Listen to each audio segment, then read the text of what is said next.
amakuru n'amateka. Amahoro y'Imana uri kunyumva muri aka kanya, ngushimira wowe wahisemo kujya ubana natwe hano kuri Rwanda Cinema. Ikaze rero, ikaze mu gace twise amakuru n'amateka, aho nzajya nkugezaho amakuru atandukanye mu myidagaduro ndetse n'amateka y'abasitari batandukanye hano mu Rwanda no ku isi yose muri rusange.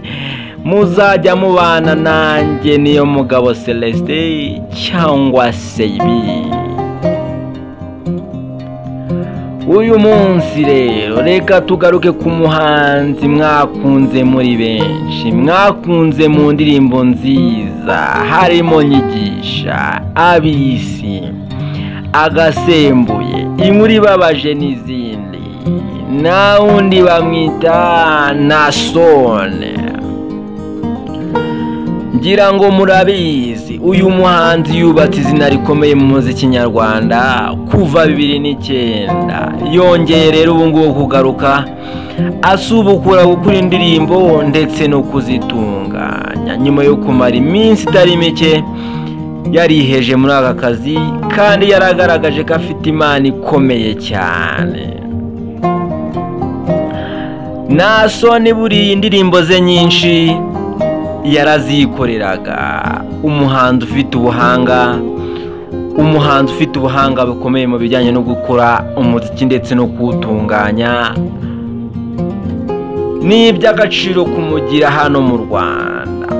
Nasone hari indirimbo z'abahanzi bakomeye yagiye akoraho, harimo Naratomboye ya King James, Aisha Active, Mumarire ya Jack B, ndetse na Kibona Umwe yakoranye na Mr. The Ben. Ngira ngo muramuzi, ni umuhanzi ukomeye hano mu Rwanda.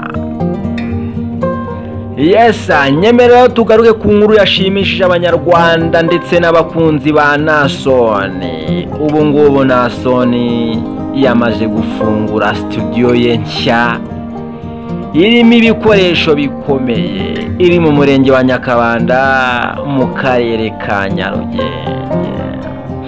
Nasone yatangaje ko iyi studio nubwo izamugirira akamaro, ari nako yifuza ko yagirira akamaro gatoya abandi bahanzi bakomeye mu Rwanda ndetse n'abahanzi barimo kuzamuka mu muziki nyarwanda.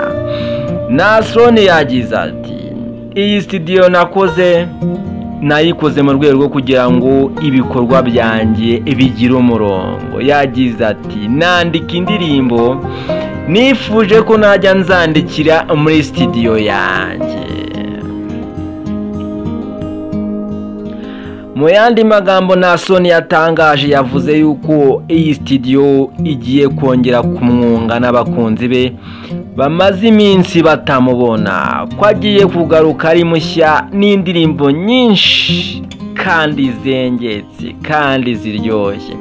Ubwo abakunzi ba Nasone mu minsi mike yamugiye kongera kuryoherwa n'umuhanzi wanyu mukunda.